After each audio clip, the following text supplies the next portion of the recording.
Story 1. At the time of this story, I was in college and had spent the last few summers and breaks working at a major car dealership. I was, and still am, obsessed with cars, and all I wanted to do was spend my days around vehicles and people who knew them. It was overall a great job.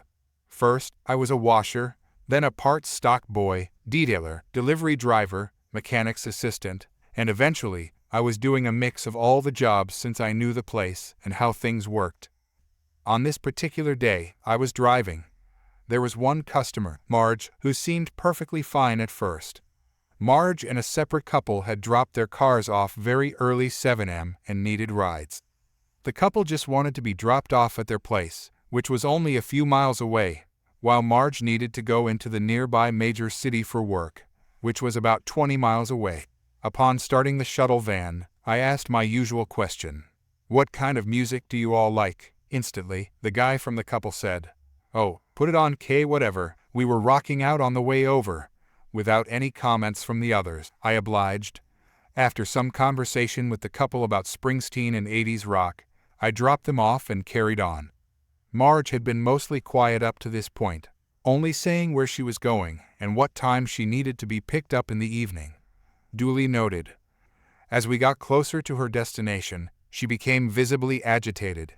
Even though I knew where I was going, she began giving me very specific instructions on which cars to pass, which lane to be in, how fast to take the exit, and so on. I took it in stride and complied with her directions, even though they came off as condescending. This micromanaging continued until we reached her office building. She reiterated that exactly 5 p.m. was the time to be there and specifically requested that I park in the exact spot I had dropped her off. It was a public, parallel parking spot with no meters, so I thought it was a strange request, but I agreed anyway. The last thing she said before getting out of the van was, "I also absolutely hate this music." Internally, I thought, you could have told me 30 minutes ago. But outwardly, I just said, I'll remember that. The rest of the day went by, and the last task I had was to pick Marge up from work. I stopped at the dealership to check in and had about an hour to get to Marge's office 20 miles away. Knowing rush hour traffic in the city could be bad, I left plenty of time and informed my manager that I was heading out to be safe. The traffic was terrible, so around 4:30, while stuck in gridlock, I called Marge's office from the van to let her know that there was a chance I might be a few minutes late. She didn't answer, and the phone rang for what felt like forever. Eventually, her cubicle neighbor picked up the phone and told me she had already left for the day. I asked him to let her know I called if he saw her. After hanging up, I immediately called my manager and updated him about the situation. My manager said, "She just called asking where you are. She said she tried calling you 3 times and got no answer." Confused, I told him, "I just called her office, and someone said she already left." I checked my phone and found no missed calls, then asked, "What time did she want to be picked up again?" My manager replied, 5 o'clock. "You've still got 30 minutes, so don't worry." I told my manager that if she called again, he should give her my number again, and I planned to call her office in 15 minutes regardless. At this point, I figured even using surface streets would get me there in time, so I exited the highway. This worked out until I got downtown. I was only a couple of blocks from the office when I encountered a roadblock for construction that hadn't been there that morning. The road was a one-way street that led straight to the office, so I had to find another route. Around 4:45, as planned, I called her office again. This time Marge answered. I informed her of the situation, and she was clearly angry. Despite it being 15 minutes before our agreed pickup time, she was already upset. I remained polite, trying to get enough information from her to navigate around the construction, and arrived in front of her building by 5:02. I called her once more, and the coworker again picked up, telling me that Marge had left for the second time that day. Soon after, I saw her exit the building and walk to the parking spot where I had dropped her off that morning, no more than 2 spots behind me. Another car was in the original spot, so I had parked elsewhere, but the van, with its giant dealership logo, was clearly visible. She seemed to refuse to walk over to the van, and instead, I saw her take out her phone. expecting my phone to ring. I waited, but nothing happened. She appeared to be looking right at me when my phone finally rang. It was my manager, saying she couldn't find me and was accusing me of being late. Still on the phone, I stepped out of the van and called her name. She slowly wandered over without saying a word and got into the front passenger seat. I tried to make a light-hearted comment about being only 4 minutes late, but she remained completely silent. As soon as we hit the highway, however, she flipped out. She claimed she had heat stroke from waiting outside, said I was unprofessional, and accused me of insulting her personally. She demanded to speak to my manager when we got back. I apologized profusely, but nothing seemed to placate her. As we continued down the road, she started micromanaging again, telling me which cars to pass, what lane to be in, and how fast to drive. I was still trying to keep my cool, until she made another request. "Because we're late," she said, "I need you to stop at my house. It's on the way." Her house was, indeed, on the way. Wordlessly, she got out, went inside, and returned a few minutes later with a tiny lap dog on a leash. She spent about 40 minutes walking that dog while I sat in the van, waiting like a fool. By then, I had had enough. I realized I didn't need this job. When she got back in the van, I turned on the radio station she had said she hated, only this time much louder. She angrily tried to lower the volume, but with the steering wheel controls, I turned it up even louder. At this point, I decided to drive her back to the dealership as fast as possible. With loud music blasting, I began pushing the minivan harder than it had ever been driven. Despite her pleas to slow down, I took every corner sharply and passed cars aggressively. When we finally arrived at the dealership, she was visibly shaken. She stammered, "I need to speak with your boss." With a smile, I replied, "Sure, I'll get him for you," and went inside. I found my manager and told him, "Marge wants to see you. She's not happy." Both my manager and a coworker burst out laughing. My manager explained that Marge was known for complaining about everything and had accused other employees of disrespect and theft in the past. I clocked out, and as I eavesdropped on their conversation, I heard Marge recount every detail of the ride, clearly upset. My manager simply replied, "Marge, it seems you're often dissatisfied with our service. Maybe it's best if you take your car to another dealership next time." The next morning, I put in my 2 weeks' notice. When asked if it had anything to do with the previous day, I said, "No, I'm heading back to school soon and just want a break before then." I finished out my time without having to drive another customer again. Story 2. This story happened a while ago, but I thought I'd still share it. I live in a village with many dogs, most of whom I like, and will always give a pat or treat. However, there is one dog, and 2 owners, I never want to interact with. Let's call them Rita and Tom, both fake names, mid-70s, and their golden Labrador, Bertie, who they've had for the last 9 years. I say this with no exaggeration. Bertie is the worst trained dog I have ever met. To begin with, he has absolutely no recall training. They try to call him, but it clearly doesn't work. It also doesn't help that Tom is hard of hearing and can't hear if someone tells him to call Bertie back. Bertie chases after every dog whether the other dogs like it or not, which will be very important later. He's also not the friendliest dog, as he has growled and snarled at my dog on occasion, also highly relevant. I believe that Rita and Tom, being an elderly couple, may not have realized how energetic Labradors are and how much training they require. Perhaps they couldn't keep up with Bertie's needs. Just a theory, but it seems likely, considering I've seen Tom nearly dragged along by Bertie when he gets excited. For some context, my dog, Lola, who is 14 years old, is somewhat reactive.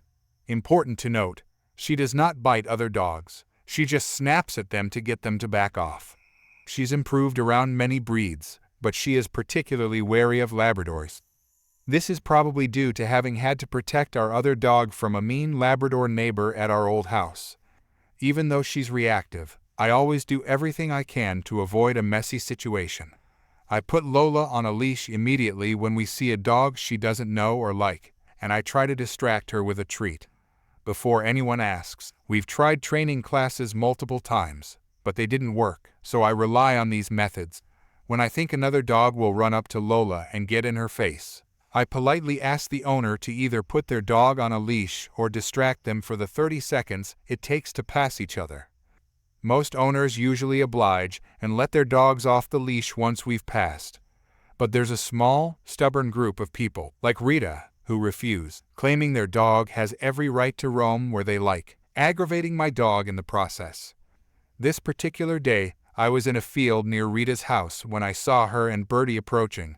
I put Lola on the leash and, somewhat reluctantly, asked Rita if she could do the same for Bertie, as I knew he would run up to Lola, and she might snap at him. Immediately, Rita's expression turned as if I'd asked if I could harm her dog. She looked shocked and horrified, and then began complaining, saying, "Oh, this is a field. My dog will roam wherever he wants." She also added, "Your dog is only agitated because she senses your anxiety when you put her on a leash. She'd be much happier off the leash." At this point, I'd had enough of Rita's nonsense, thinking she knew everything about my dog. So, I smiled and said, "Okay, let's try that out." I let Lola off the leash. Immediately, both dogs got into a fight. Both were equally at fault. They were both being aggressive. I quickly pulled Lola away and put her back on the leash before any real harm could be done. I made sure no dog was injured in the scuffle. Meanwhile, Rita stood by, doing nothing. She scowled at me but moved on with Bertie. Since then, whenever we see each other, Rita now diverts Bertie away from us, so problem solved, and she has never questioned Lola's reactivity again. I realized that may have been a bit of a harsh move on my part, but honestly, I didn't care. We had had the same conversation far too many times, and I needed to show her that some dogs simply don't like other dogs in their faces. Plus, Bertie was not the perfect angel she believed him to be. To clarify, I knew that by letting Lola off the leash, there wouldn't have been any serious physical harm to either dog, just a little scuffle, which I hoped would put both Bertie and Rita in their place. Story 3. Bit of backstory. I work with my mother in her wedding shop. I primarily wash up, clean, and make the teas and coffees. On rare occasions, I am allowed into the fitting room when we have a client, as I am a male, for obvious reasons. The meeting and tea room is downstairs, while all the dresses and fitting room are upstairs, and you cannot bring your coffee or tea upstairs due to the extremely expensive, pristine white dresses, for more obvious reasons. One day, we had a client coming in for their scheduled appointment. I had never met this client before, as she made the booking online, but looking at the messages, I could tell the mother of the bride, in particular, was not the sharpest tool in the shed. When they arrived, the bride and her bridesmaid seemed like the typical happy yet clueless duo, very excited yet flustered, so my mother and I greeted them with smiles and jokes to help them relax a little. The mother of the bride, on the other hand, looked as if she had just walked into a pigsty, inspecting everything with disgust written across her mid-40s face. Her "I demand to see your supervisor" haircut barely made it through the door frame. I offered drinks and food, to which the bride and her bridesmaid happily agreed. But the mother of the bride demanded a black coffee, no sugar, and did not even look at me or say thank you, unlike the other two. Immediately, I had a bad feeling. They all went into the tea room. The bride and her friend were both happy to look through possible options online. Quick side note to anyone who hasn't gotten married or been in the wedding business. Most shops work by trying on example dresses, ordering one the bride likes to her exact measurements, and then making necessary adjustments or accessories, making each dress bespoke and perfect. The bride was having a thrill looking at all the options, but the mother of the bride repeatedly stated, "I'm sure the price is negotiable," whenever a dress was found that the bride liked while looking online. After a quick discussion on what she wanted, the bride was eager to go try dresses on to find her perfect dress. Not skipping a beat, my mother was up and ready to go, and so they all began to make their way upstairs. Me. "Excuse me, ladies, would you please leave your drinks on the table? There are no drinks allowed upstairs." Both the bride and her friend were very understanding and left their drinks on the table, But the mother of the bride was not so understanding. "Mother of the bride, who do you think you are? You're just the staff. I'll finish my drink where I darn well please." I know what you're thinking, that's a very extreme response, and it really was.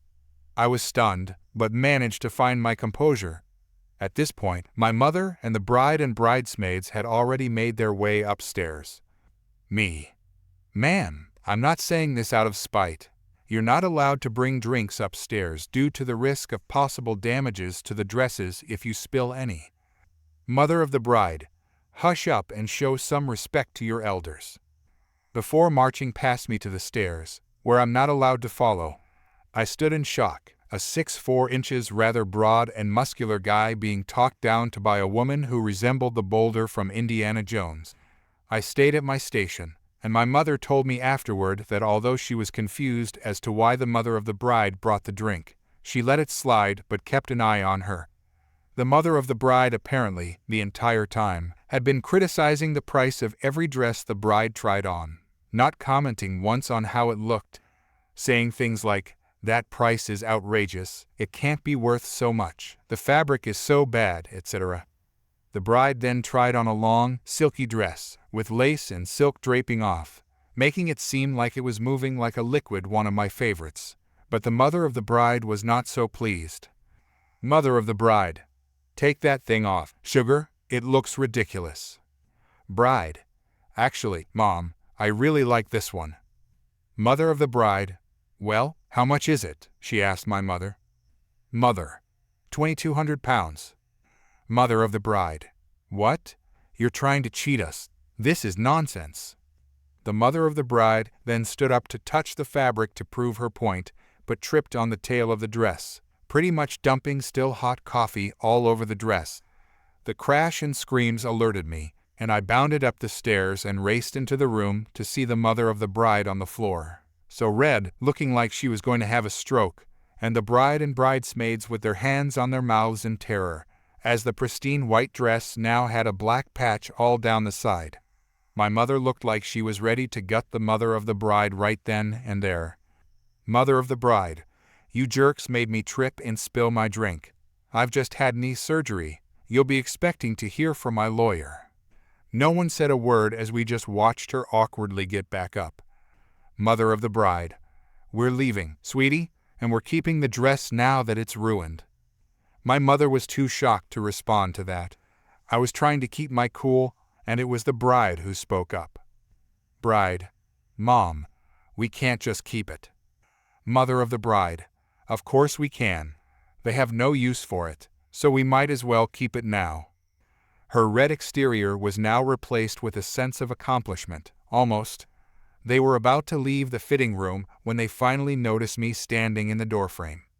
Mother of the bride, "Move aside, you jerk. You made the coffee in the first place. You made this whole mess." Now, I'll remind you, I'm 6'4" and have very broad shoulders, and she's about 5'6" in comparison. She tried to push past me, grabbing my arm and trying to jerk me to get by. But after a minute of me trying to keep my cool and her forehead veins popping in effort, she realized she physically could not get past me. Knowing this, I had the biggest grin on my face. "Me? You're going to sit back down and pay for the cleaning bill for the dress, or we will call the police." Mother of the bride, "Like heck you will. Who do you think you are, you jerk? Get out of my way, or I will, and I'm not making this up, mess you up." I just stared at her bright red face, with the bride being held tightly by the hand, still in the dress and in tears. Me, "Ma'am, let go of your daughter and sit back down, please." At this point, the mother of the bride slapped me across the face.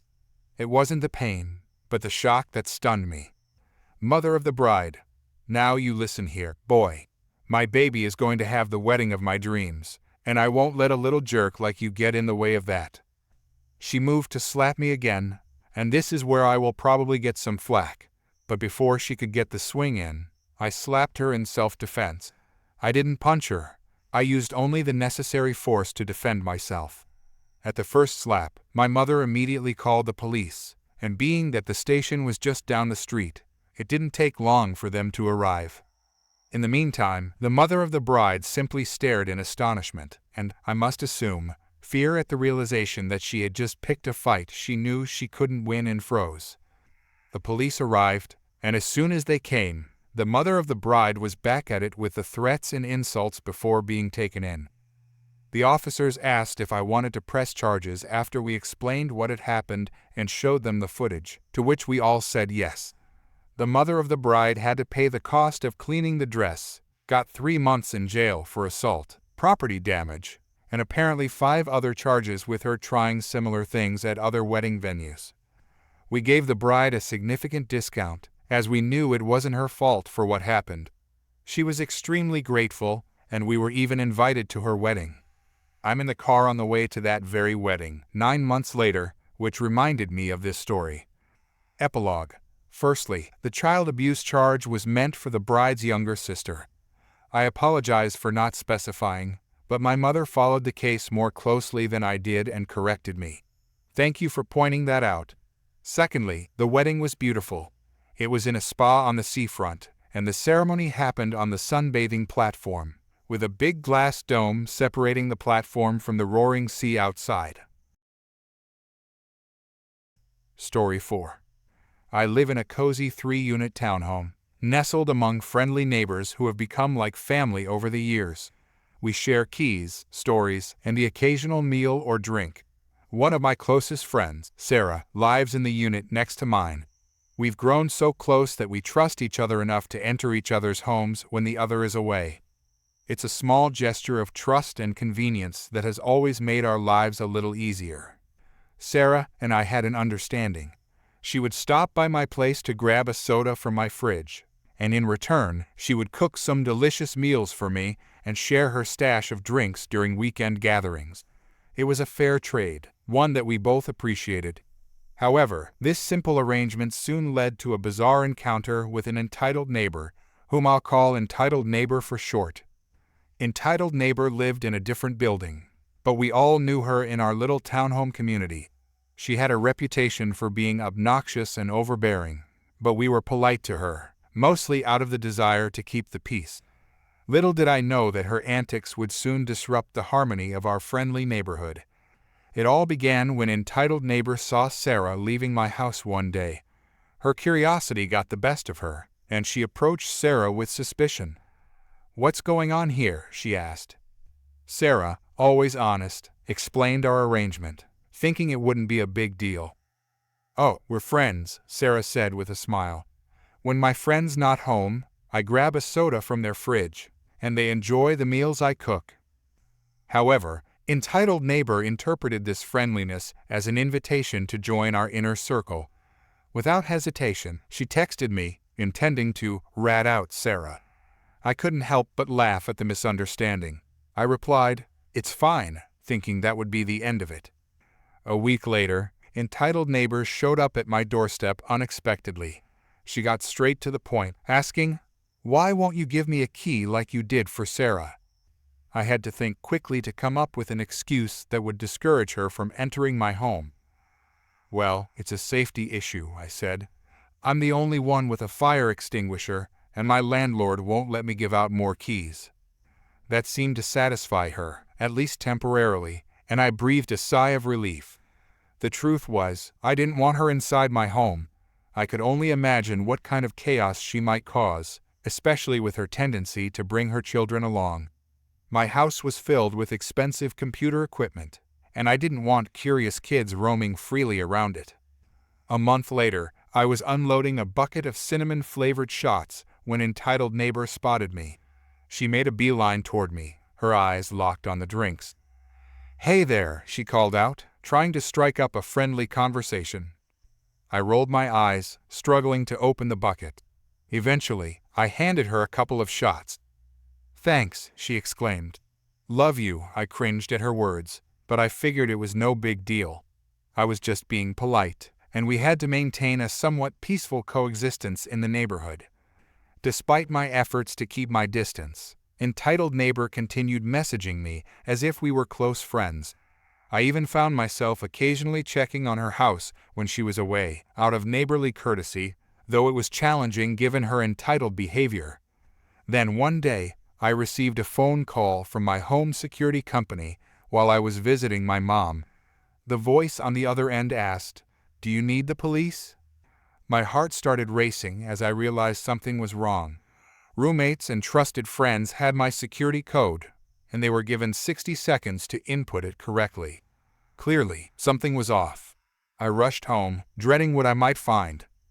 When I arrived, I saw my front door wide open, allowing the sweltering summer air to flood my once cool home, hiking up my electric bill in the process.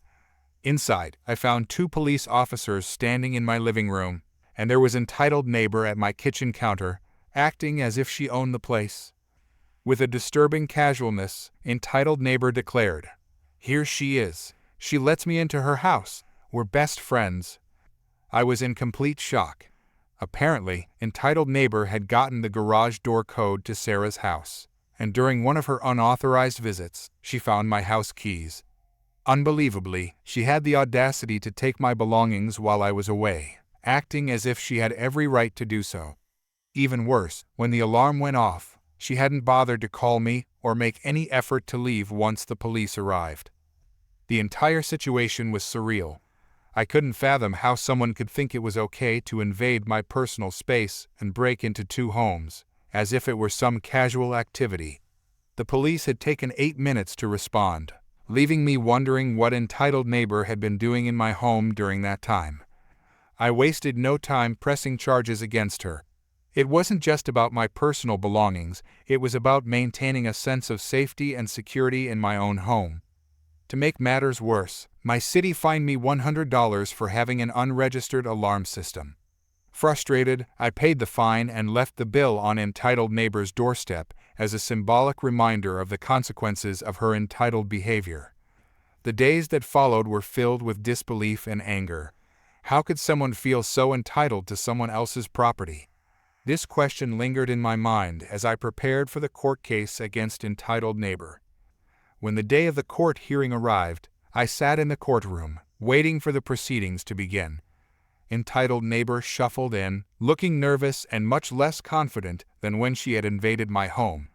Her eyes darted around the room as she took her seat. The judge called the case, and the proceedings began. Entitled neighbor's attorney tried to frame her actions as a simple misunderstanding, a misguided attempt at neighborly friendliness.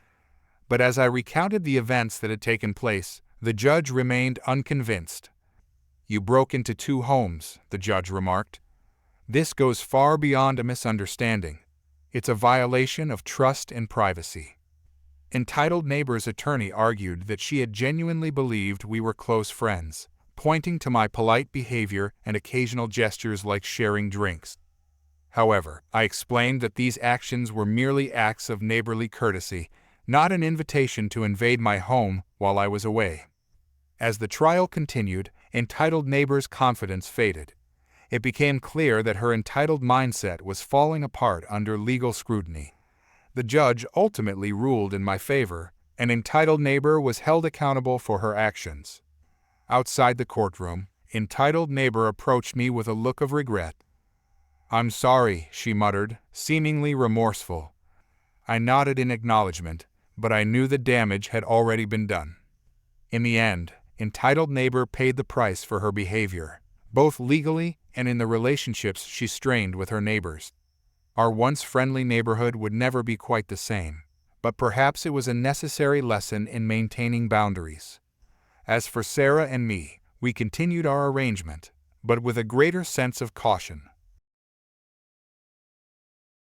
Story 5.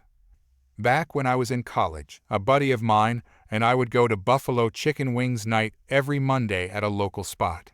In New York, the wings were legit.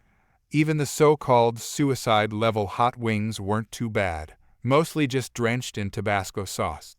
But one day, we were craving something truly spicy. We had seen the cook during our previous visits a big, burly, "don't mess with me" kind of guy. So, we decided to push the limits and send a challenge. I told the waiter to pass along a message to the cook. We said, "Table 8 says you cannot make these wings spicy enough for them because you're not man enough to make them hot."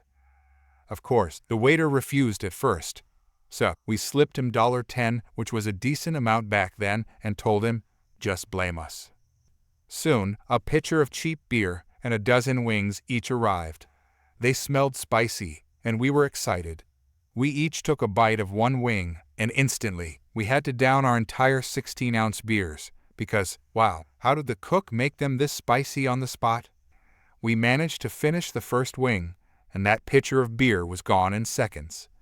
What we didn't notice at the time was the cook peeking out from the kitchen, watching us. He was laughing so hard that he was in tears. Eventually, he came over to our table and admitted, "I'll make you a fresh batch. Those wings you ate had been sitting at the bottom of the prep bucket for hours, soaking in chili peppers and spices. We never actually served those." We told him that it wasn't right to go easy on us. We had asked for ultra-spicy wings, and he delivered, so it was our responsibility to finish them with a smile. Right then, we called two of our friends and told them we would need a ride in 2 hours because we were going to be in no shape to drive after this. It was a Monday night, so they were pretty confused, but they agreed. It took us 2 full hours and 3 pitchers of beer each, but we finished the wings. We kept as quiet as we could, considering the immense pain we were in. Thankfully, the restaurant was only about half full. The cook came out again, gave us high fives, and asked, "I'm guessing you won't be asking for ultra-spicy wings again, right?" "No, sir, we will not. You have beaten us, and we acknowledge your superior skill," we replied. We left a generous tip, and our sober friends came to pick us up. They made us both sit in the back seat of my car, just in case one of us got sick. No one wanted to take the risk of cleaning up a mess. Epilogue. Those 12 wings, far hotter than any suicide wings we'd ever had, didn't just burn on the way down. For the next 48 hours, our college roommates heard plenty of, "Oh, my goodness, please make it stop," from the bathroom. Best wings ever. Story 6. I'm a contractor. While working on a project in a very remote location, I made an arrangement to buy and bring 2 rounds of breakfast tacos for the staff at the county facility where I would be working for the week, in exchange for free copy privileges. The boss approved this over the phone, and the total cost for the tacos that week came to just over $100. It was a great deal, considering the copy budget was well over $1,000. At the end of the billing cycle, which was about a week to 2 weeks later, I submitted my receipts along with a supporting credit card statement. However, the expense was declined. I wasn't overly upset at first, but a deal is a deal. I called the boss to remind him that he had approved the expense over the phone. His response? "You should have gotten it in writing." That remark really frustrated me, but I finished the project as promised and moved on to another client's project less than a week later. A couple of months passed, and the same boss who had stiffed me on the taco money called to see if I was available to work on another project. This new project was set to begin on the 1st of the following month. After some negotiation, I agreed. The work schedule would be tight, and in his words, it was an all-hands-on-deck situation, with nights and weekends expected. He also mentioned that this was for a new client, and they wanted to make a good impression. A couple of days before the project was scheduled to start, the boss called to inform me that the engagement paperwork was on its way and asked me to check my email. That's when I told him I had decided not to work on the project after all. He was furious. He really shouted, "You agreed to work on this project weeks ago." Calmly, I repeated his own words back to him. "You should have gotten it in writing.